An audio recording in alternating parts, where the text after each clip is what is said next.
Now coming to the calculation of energy stored in an inductor. So we have we have already seen that suppose if I have an inductor and it is given to a particular current supply I and it has an inductance L, right? So and we have also seen that any change in this current would give a change in magnetic flux, that is phi d.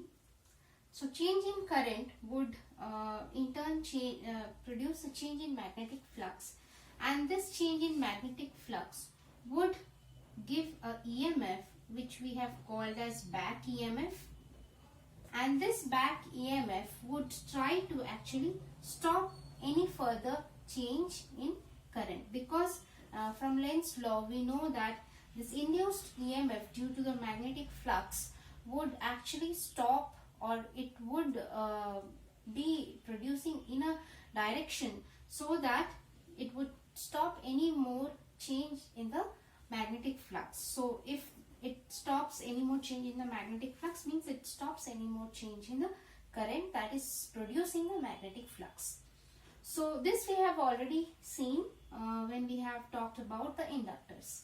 Now in inductor, if we talk about the energy stored in an inductor, it means that we need to do certain amount of work against this back EMF, and this work would be stored in the as a magnetic energy. It would be stored inside the inductor. So if I have to do any kind of work against this, that work or as a power, it would be stored as a magnetic energy. So mechanical work would be stored as magnetic energy in this particular inductor, right?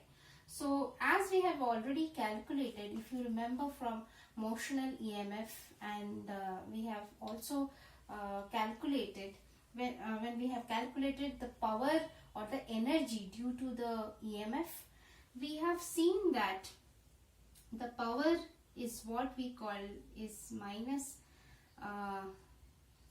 the EMF into the current I, right?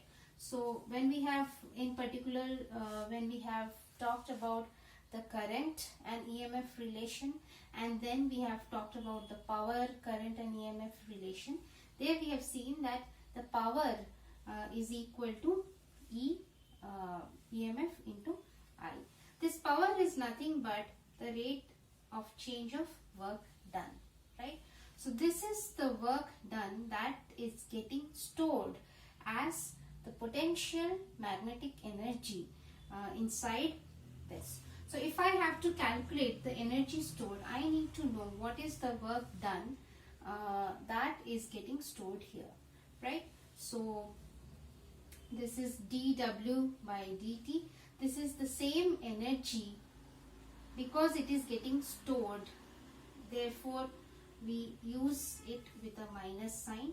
So this is the potential energy which is getting stored here. So I can write the potential energy du by dt is nothing but, so here minus, this also minus into I, right? Or I can write the potential energy du is equal to epsilon I into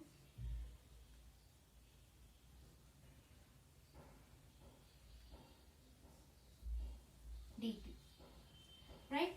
So this is what we get as the potential energy that is being stored.